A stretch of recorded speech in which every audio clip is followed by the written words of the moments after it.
బలిపీఠం ఎలా ఉండాలి, అంతేకాదు అమ్మవారికి ఎదురుగా సింహవాహనాన్ని కూడా ఉండాలి అని తెలియజేసింది అమ్మవారు. ఎందుకమ్మా మరి అమ్మవారికి సింహవాహనము? అమ్మవారు మనకి శాంతి స్వరూపిణి కదా, ఉగ్రదేవత కాదు కదా. అయితే శాంతి స్వరూపిణి అయిన వాసవి మాతకు ఉగ్రంగా ఉండేటువంటి అందులో జూలుతో కూడిన మగ సింహాన్ని అమ్మవారు వాహనంగా ఉంచారు. మరి ఎందుకని అమ్మవారు సింహవాహినిగా అయింది అంటే అహింసా తత్వం వ్యాప్తి చేస్తోంది అమ్మవారు. ఎవరు కూడా ఎంతటి హింసాత్మకులైనా ఎంతటి క్రూర మనస్కులైనా కూడా అమ్మవారి దగ్గరికి వచ్చేసరికి సింహం ఏ విధంగా ఉంటుంది అమ్మవారి ముందు? 4 కాళ్ళు మోకరిల్లి తల ఎత్తి అమ్మవారిని చూస్తూ ఉన్నటువంటి ఆ సింహ వాహనాన్ని చూస్తూనే మనం కూడా మనలో ఉన్నటువంటి క్రూరత్వం తొలగిపోవాలి, మనలో ఉన్నటువంటి అజ్ఞానం తొలగిపోవాలి, మనం కూడా శాంతిగా ప్రేమగా ఉండాలి.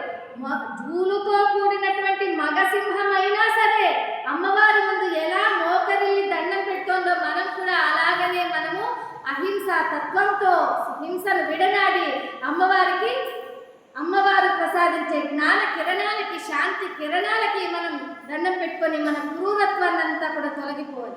అందుకే చూడండి, సింహవాహనంగా ఉన్నటువంటి పులులు సింహాలంతా కూడా ఎవరైతే ఆదిశంకరాచార్యుల వారు అలాగే మాదేశ్వరులు వీళ్ళంతా కూడా గౌతమ బుద్ధుడు ఈ అరణ్యాలకంతా వాళ్ళు వెళ్ళినప్పుడు అక్కడ ఉన్నటువంటి పులులు సింహాలంతా కూడా వీరిలో ఉన్నటువంటి జ్ఞాన కిరణాలను చూసి వీరిలో ఉన్నటువంటి దివ్య శక్తులను గ్రహించి వారంతా కూడా పులులు సింహాలంతా కూడా వారికి మోకరిల్లి నమస్కరించినాయి, జ్ఞాన కిరణాలకు ప్రభావితమైనవి. అయ్యప్ప స్వామి కూడా చూడండి, తన తల్లికి పులిపాలు కావాలని వైద్యుని ద్వారా చెప్పించగా అప్పుడు అయ్యప్ప స్వామి ఆ పందల రాజ్యంలో ఆ అడవులకు వెళ్ళి పులిపాలు తీసుకురావడానికి అడవులకు వెళితే అయ్యప్ప స్వామిలో ఉన్నటువంటి జ్ఞాన కిరణాలకు ప్రభావితమై ఆ పులులన్నీ కూడా మోకరిల్లడమే కాకుండా అయ్యప్ప స్వామిని తమ మీద కూర్చోబెట్టుకుని వాహనాలుగా అయి పందల వాహినిగా ఆయన రాజ్యానికి ఆ పులి మీద వాహనంగా ఉండి అయ్యప్ప స్వామి వచ్చేస్తున్నారు.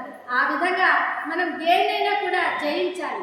కోపాన్ని మనము శాంతిగానే జయించాలి, మనం దుష్టత్వాన్ని కూడా మనం ప్రేమతోనే జయించాలి, క్రూరత్వాన్ని కూడా మనము అహింసతోనే జయించాలి అని అహింస తత్వాన్ని వ్యాప్తి చేసిన తల్లి, అహింస జ్యోతిగా పూజలు అందుకున్న తల్లి, ప్రథమంగా అహింస వాహిని అహింస రూపిణి అయినటువంటి మన ఆర్యవైశ్య కులదేవత అయిన శ్రీ వాసవి మాత చరిత్రను ఈ రోజున మీరందరూ కూడా భక్తి శ్రద్ధలతో 3 రోజులుగా ఎంతో పురాణాన్ని శ్రద్ధగా కూడా ఆలకించారు.